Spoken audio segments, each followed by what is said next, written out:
Hey everyone, welcome back to another deep dive. And today, we're going to help you sound a little more natural when you're speaking English. Yeah, so we're focusing on conversational English and we're going to keep it super simple. Okay, so picture this. You're at a graduation ceremony, Lots of excitement. caps and gowns, Exactly. and we're going to listen in on a conversation between two friends, Right. Alex and Ella, as they're about to attend the ceremony. Cool. Let's hear it. I'll be Alex, you can be Ella. Sounds good. Hey Ella, it's graduation day. Hi, Alex. I know this is so exciting. The ceremony is about to start. It's in the big hall. I can't believe we're finally graduating. I feel happy and sad at the same time. Did you get your clothes for the ceremony? Yes, I got my gown yesterday, but this hat feels a little bit strange.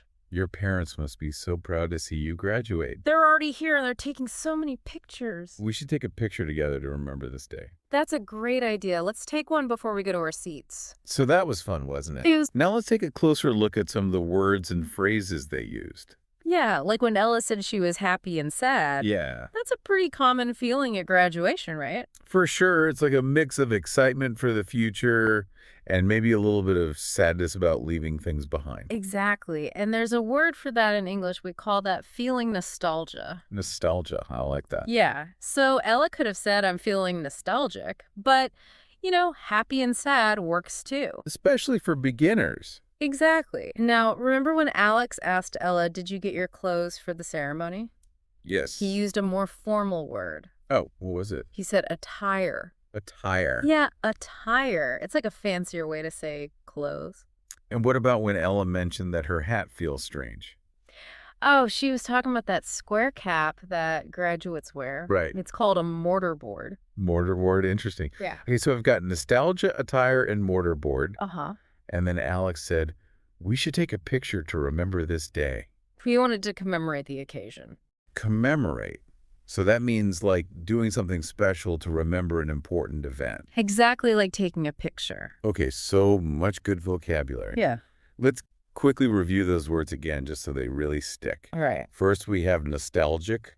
What was that again? Nostalgic is that feeling of missing the past, often mixed with happiness and a little bit of sadness. Perfect. Next, we have attire, which is... A more formal way to say clothes, especially when we're talking about something special like a graduation gown. Got it. And then there's mortarboard, which is... The square graduation cap, remember that one? I will. And lastly, we have commemorate, which means... To remember and honor something important by doing something special, like taking a picture. Great job. Oh. Now, I think it's time to hear that graduation dialogue one more time. Okay, But this time, you can repeat after us. that's a good idea. It'll help you with your pronunciation. Awesome. Are you ready? Let's do it. Hey, Ella. It's graduation day. Hi, Alex. I know this is so exciting. The ceremony is about to start. It's in the big hall. I can't believe we're finally graduating. I feel happy and sad at the same time. Did you get your clothes for the ceremony? Yes, I got my gown yesterday, but this hat feels a little bit strange. Your parents must be so proud to see you graduate. They're already here and they're taking so many pictures. We should take a picture together to remember this day. That's a great idea. Let's take one before we go to our seats. Excellent work. Yeah. How did that feel? Hopefully those phrases are starting to sound a little more familiar. Practice makes perfect. Don't be shy about repeating these phrases out loud. Exactly. The more you practice, the more confident you'll become. Absolutely. We'll be back in a moment to dive even deeper into those key words and phrases. And don't forget to subscribe and like this episode for more helpful English learning content. We'll see you soon. All right, welcome back to our deep dive into conversational English. So we heard that graduation day dialogue, and now we're going to really unpack those key words and phrases. Yeah, let's start with nostalgic. It's such a common feeling, especially during big life changes like graduation. It really is. You're looking back on all the good times, and maybe feeling a little sad that things are changing. Exactly. Imagine looking through old photo albums or yearbooks. Oh, yeah. All those memories come flooding back. Definitely. You might say, looking at these photos makes me feel so nostalgic. Perfect example. It's that warm, fuzzy feeling of remembering happy times. Okay, let's move on to the word attire. Remember Alex asked Ella, "Did you get your attire for the ceremony?" Right, he was talking about her graduation gown and cap. Exactly, but why do you think he used the word attire instead of just saying clothes? Well, attire sounds more formal, right? Exactly, okay? Like, you wouldn't say casual attire if you were talking about, like, jeans and a t-shirt. True, you'd probably use attire to describe something more, elegant. Exactly. So, in the context of graduation, attire refers to the special gown and cap that graduates wear. It adds a touch of formality to the occasion. Okay, now how about that word mortarboard? Mortarboard. That's that square graduation cap. Yes, and it's a good example of how English has so many words for very specific things. It's like calling a tissue a Kleenex. Like it's a specific brand, but we use it to refer to any tissue. That's a great analogy. So remember, listeners, if you're ever at a graduation ceremony, that square cap is called a mortarboard. Mortarboard, got it. And lastly, let's go back to the phrase commemorate.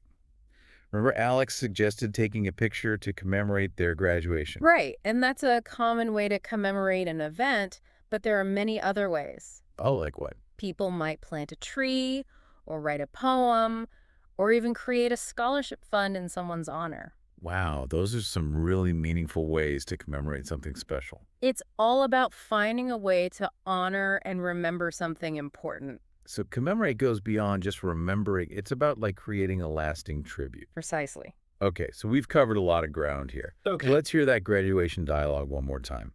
Okay. But this time we'll invite our listeners to repeat after us. Awesome. I love that idea. Repeating phrases out loud is such a great way to practice. Exactly. Are you ready to give it a try? I'm ready. Hey, Ella. It's graduation day. Hi, Alex. I know this is so exciting. The ceremony is about to start. It's in the big hall. I can't believe we're finally graduating. I feel happy and sad at the same time. Did you get your clothes for the ceremony? Yes, I got my gown yesterday, but this hat feels a little bit strange. Your parents must be so proud to see you graduate. They're already here and they're taking so many pictures. We should take a picture together to remember this day. That's a great idea. Let's take one before we go to our seats. Fantastic job, everyone. Give yourselves a round of applause. The more you practice, the more natural those phrases will become. Absolutely. Now, before we wrap up, let's do one final review of those key vocabulary words. Great idea. Repetition is key, All right, first up, we have nostalgic. What was that again? Nostalgic is that feeling of longing for the past, often with a mix of happiness and sadness. Think about those old photo albums. Next, we have attire, Yeah. which is A more formal way to say clothes, especially for special occasions, like graduation gowns or wedding dresses. and then there's mortarboard, which is, that unique square graduation cap. It's a fun word to say. and finally, commemorate means. To remember and honor something important by doing something special like planting a tree, writing a poem, or even just taking a picture can be ways to commemorate an event. And there you have it. We've explored those words in depth, and hopefully they'll stick with you. If you're enjoying this deep dive, be sure to subscribe to our channel. We release new episodes every week packed with tips and insights for English language learners. And if you like what you're hearing, give this episode a thumbs up. We really appreciate your support. Now, let's move on to our final thoughts on this topic. All right, welcome back to the deep dive.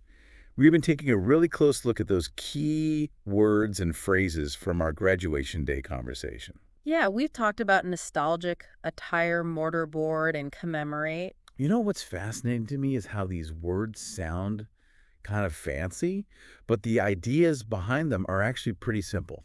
Oh, yeah, definitely. Like when we say attire, we're really just talking about clothes. But using the word attire, it just makes it sound more, appropriate for a special occasion. Exactly. And mortarboard, I mean, it's just a hat, but it has that special name that makes the graduation ceremony feel more traditional. Right. And commemorate, at its heart, it's about remembering something important, but it's more than just remembering. It's about doing something to really honor that occasion. So even though these words might seem a bit advanced at first, they're really just helping us express those simple ideas in a more sophisticated way. That's a great way to put it. And the more you hear these words in different situations, the more comfortable you'll become using them yourself. Now, before we wrap up, I want to point out one more thing that can really help you sound more natural when you're speaking English. What's that? It's all about paying attention to the rhythm and intonation of English. Ah, yes, the music of the language. Exactly. Listen to how native speakers emphasize certain words in a sentence and how their voice goes up and down. It's like a dance between the words and the sounds. And you don't have to overthink it just by listening and repeating. You'll naturally start to pick up on those patterns. Yeah, for sure. So as you practice those phrases from our graduation dialogue, try to copy the way we said them. Notice the words we emphasize, the pauses, the rise and fall of our voices. It might feel a little awkward at first, but trust me, the more you do it, the more natural it will become. Okay, so let's do one last run through of those key phrases, focusing on that rhythm and intonation. Ready? Let's do it. Hey, Ella, it's graduation day. Hi, Alex. I know this is so exciting. The ceremony is about to start. It's in the big hall. I can't believe we're finally graduating. I feel happy and sad at the same time. Did you get your clothes for the ceremony? Yes! I got my gown yesterday, but this hat feels a little bit strange. Your parents must be so proud to see you graduate. They're already here and they're taking so many pictures. We should take a picture together to remember this day. That's a great idea. Let's take one before we go to our seats. Bravo, you're sounding more and more like a natural English speaker. Remember, the key is to practice and have fun. Don't be afraid to try new words and phrases, and most importantly, don't be afraid to make mistakes. That's right. Mistakes are how we learn. And if you enjoyed this deep dive into conversational English, be sure to subscribe to our channel for more helpful tips and insights. And if you found this episode valuable, give us a thumbs up. We appreciate your support. Until next time, keep learning, keep practicing, and keep diving deep into the world of English. Thanks for joining the conversation here at Kaz English. We hope you found it fun and informative. Don't forget to check out kazapp.uk. That's kazapp.uk for more tips, resources, and interactive practice. Keep exploring, keep chatting, and we'll catch up with you again soon.